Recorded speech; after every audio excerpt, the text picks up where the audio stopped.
The sun beat down on Kofi's back as he wiped the sweat from his brow. Another day of harvesting cacao pods under the relentless Ghanaian sun. He thought of his wife, Habina, preparing fufu back in their small village for his children, Essie and Kwame, who should be in school but were often needed in the fields. Kofi loved his family dearly, but the constant struggle to make ends meet weighed heavily on him. Kofi was a coca farmer like his father and his father's father before him. He knew the land and the trees intimately, but the fruits of his labor rarely translated into a decent life for his family. He sold his coca beans to a middleman, who in turn sold them to a large multinational corporation. The price he received barely covered the cost of production, let alone the needs of a growing family. One day, a representative from a fair trade cooperative visited his village. He spoke of a different way of doing business, one that promised better prices, improved working conditions, and investment in the community. Kofi was skeptical at first, but the promises of fair trade resonated with his hopes for a better future. After much deliberation, Kofi and a group of fellow farmers decided to join the fair trade cooperative. The transition was not easy, as it required changes in their farming practices and strict adherence to quality standards.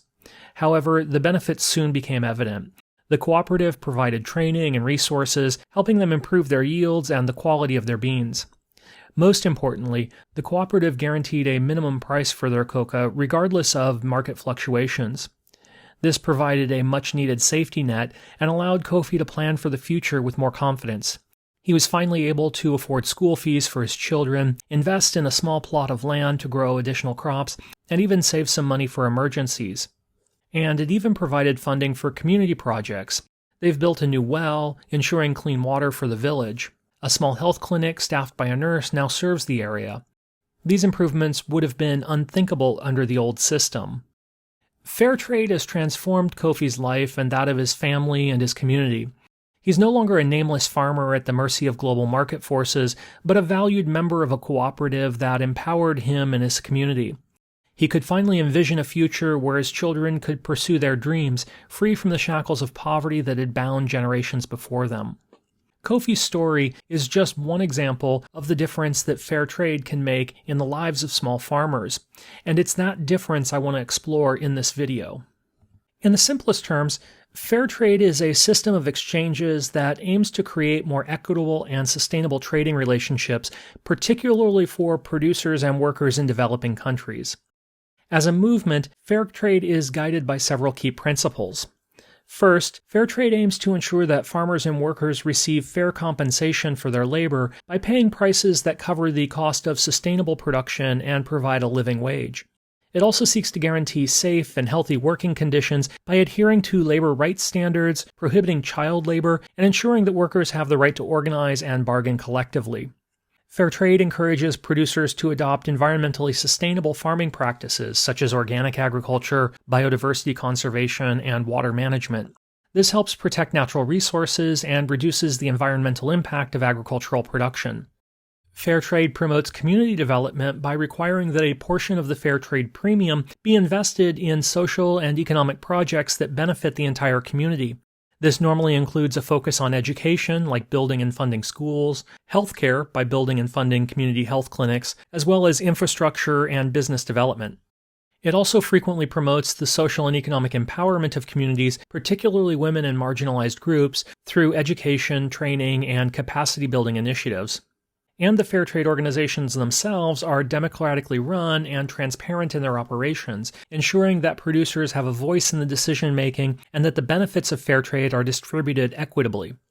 Fair trade often aims to promote gender equity by encouraging women's participation in decision-making, ensuring equal pay for equal work, and supporting projects that empower women and girls. And it strictly prohibits the use of child and forced labor. This stands in stark contrast to traditional trading channels.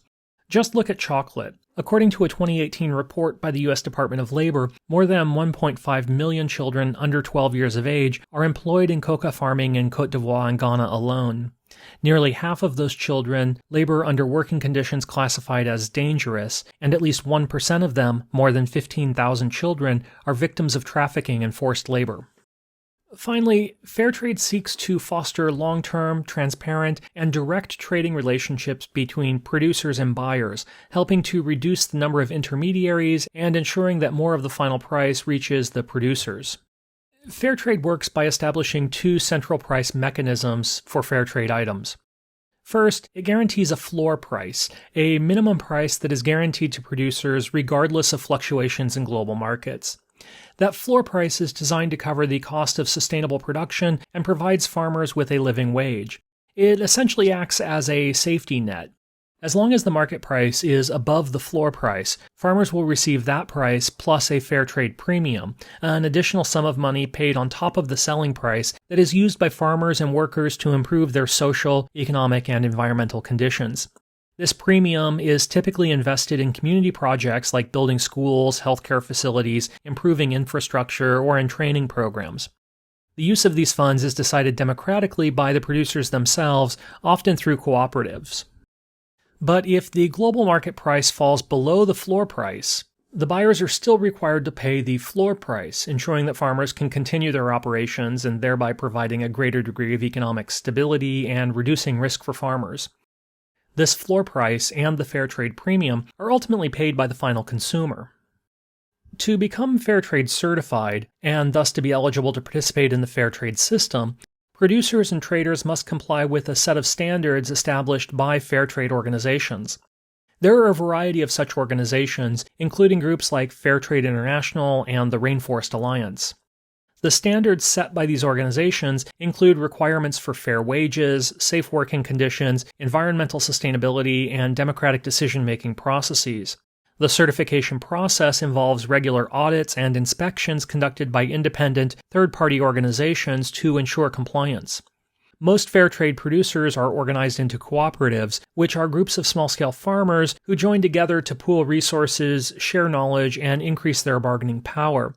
These cooperatives provide a support network for farmers, helping them improve their agricultural practices, gain access to credit, and negotiate better terms with buyers. They also play a key role in the decision-making processes for the use of fair trade premiums.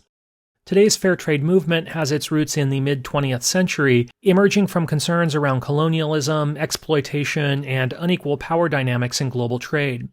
But its philosophical origins go back even further, with the roots in the kinds of pre-capitalist moral economies explored by authors like E.P. Thompson. According to Thompson, such systems were rooted in notions of community well-being, often supported by paternalistic traditional authorities, and imposed some limits on the operation of the free market.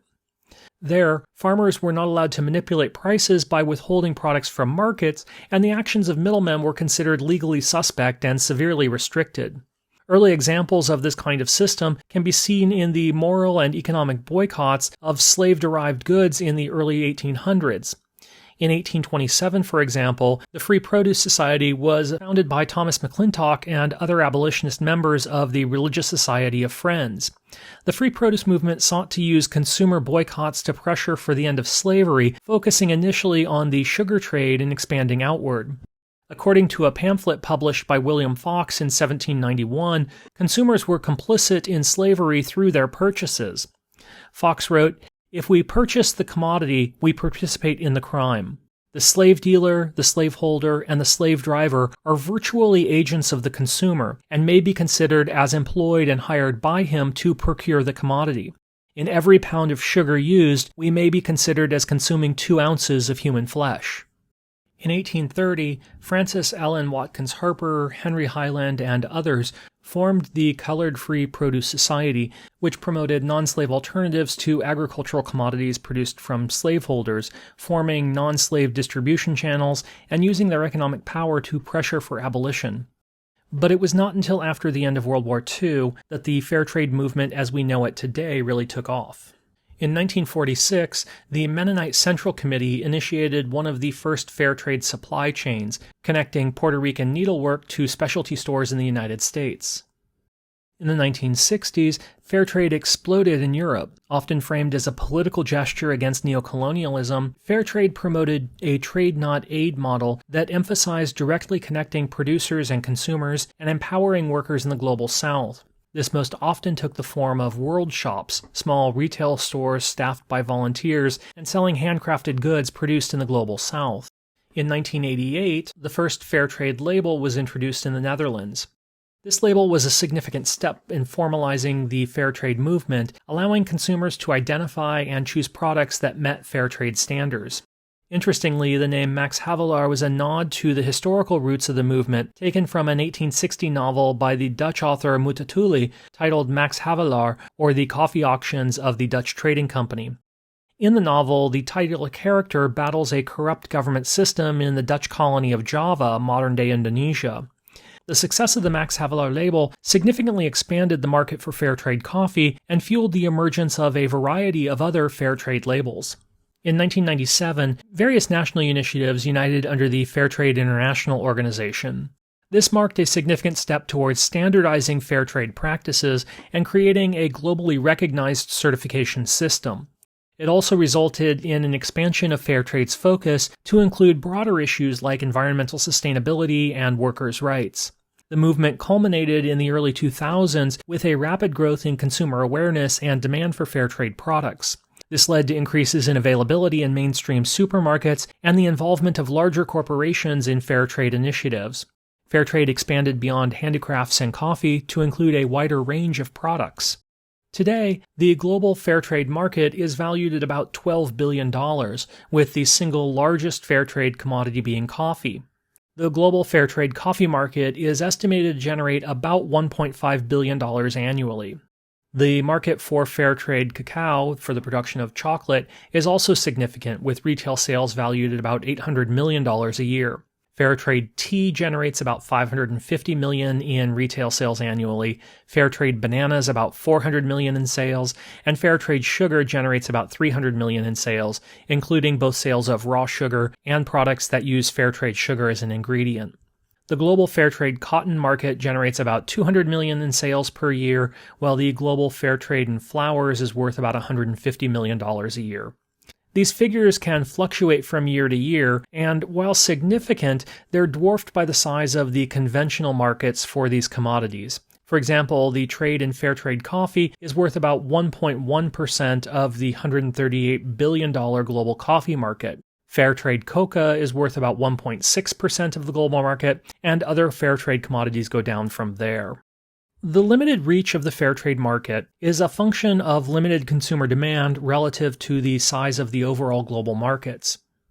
All too often, certified producers cannot sell their entire output as fair trade, limiting the benefits they receive. Expanding consumer awareness and demand for fair trade products is therefore crucial in increasing the market size and impact. Fair trade is also sometimes criticized for failing to reach the poorest farmers and workers who most need the help. This is because the process of fair trade certification can be expensive and complex, which can make it inaccessible for many small-scale producers. Indeed, the cost of obtaining and maintaining fair trade certification may outweigh the financial benefits for some producers. Reducing certification and compliance costs and streamlining the process might therefore make fair trade more accessible and beneficial. There are also concerns about how the fair trade premium is used and whether it effectively reaches the intended beneficiaries. Some studies suggest that the premium is not always invested in ways that directly benefit the workers. Enhancing transparency and accountability in the use of fair trade premiums might help ensure that funds are used effectively for community development. Some studies indicate that fair trade has not significantly improved labor conditions, and that issues such as child labor and poor working conditions sometimes persist in some fair trade operations. Strengthening and monitoring enforcement of labor standards is essential to ensure that fair trade certification leads to genuine improvements in labor conditions. Mainstream economists argue that setting minimum prices can distort market mechanisms and lead to oversupply or disincentivize efficiency improvements, and that fair trade certification creates a privileged group of producers, potentially disadvantaging those outside the system. Furthermore, fair trade products often come with a price premium, which may limit their appeal to price-sensitive consumers. Finally, some critics argue that Fair Trade International and other Western NGOs exert too much control over the system, limiting the agency of producers in the Global South, and that, despite fair trade principles, power imbalances can persist in trading relationships between producers and buyers. It's important to acknowledge these criticisms and challenges to have a nuanced understanding of fair trade and its limitations. While fair trade has undoubtedly made positive contributions to the lives of many producers, ongoing efforts are needed to address these issues and strengthen the system to ensure its long-term effectiveness and sustainability. But that's it for now. Please leave any questions you have in the comments section below, and thanks for watching.